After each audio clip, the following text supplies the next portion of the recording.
நடிகை த்ரிஷாவுக்கு நடந்த அநீதி, பம்மிய தமிழ் திரையுலகம், எகிரி அடுத்த தெலுங்கு திரையுலகம்.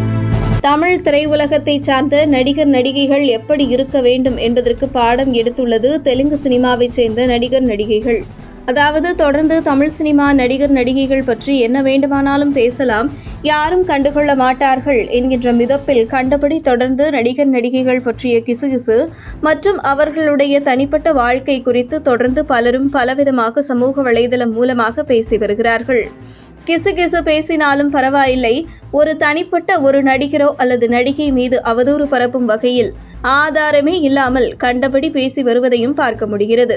இதில் அதிகம் பாதிக்கப்பட்டது நடிகை த்ரிஷா தான்.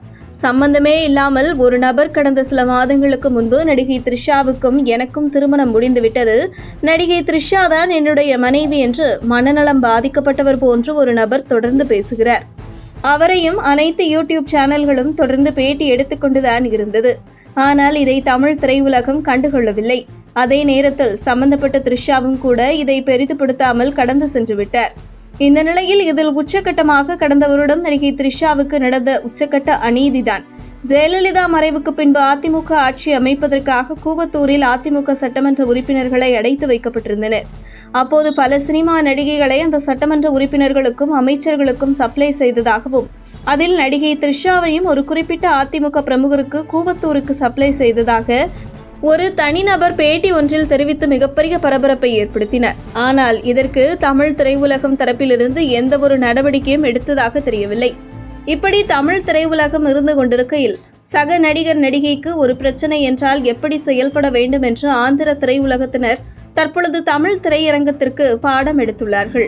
சமீபத்தில் தெலுங்கானாவைச் சேர்ந்த ஆளும் கட்சியின் அமைச்சர் நடிகை சமந்தாவை முன்னாள் தெலுங்கானா முதல்வர் மகனுடன் தொடர்புபடுத்தி பேசிய பேச்சு தெலுங்கு திரையுலகில் மட்டுமல்ல, தெலுங்கு அரசியலிலும் பரபரப்பை ஏற்படுத்தியது. இது தொடர்பாக ஒட்டுமொத்த தெலுங்கு திரையுலகமும் சமந்தாவுக்கு ஆதரவாக ஆளும் அமைச்சரை எதிர்த்து துணிந்து குரல் கொடுக்க, இறுதியில் ஆளுங்கட்சியை சார்ந்த அமைச்சர் மன்னிப்பு கேட்கும் நிலைக்கு வந்தார்.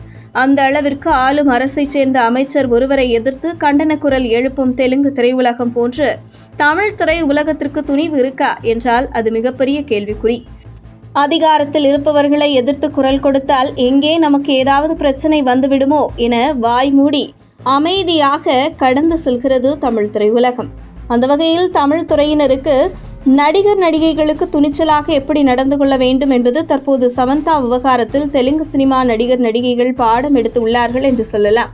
அதே நேரத்தில் தெலுங்கு திரையுலகத்தை சார்ந்தவர்கள் துணிந்து ஆளும் அரசை எதிர்த்தோ அல்லது சக நடிகைக்கு ஆதரவாக குரல் கொடுக்கிறார்கள் என்றால் அவர்கள் தூய்மையானவர்களாக இருப்பதால் தான் எங்களை என்ன செய்ய முடியும் என்று குரல் கொடுக்கிறார்கள். ஆனால் தமிழ் திரையுலகில் எங்கே நாம் குரல் கொடுத்தால் நம்மை பற்றிய வண்டவாளத்தை தண்டவாளத்தில் ஏற்றி விடுவார்களோ என்கின்ற ஒரு பயத்தில் கூட தமிழ் திரையுலகத்தைச் சேர்ந்தவர்கள் பலரும் அச்சத்துடன் கடந்து செல்ல காரணம் என கூறப்படுகிறது.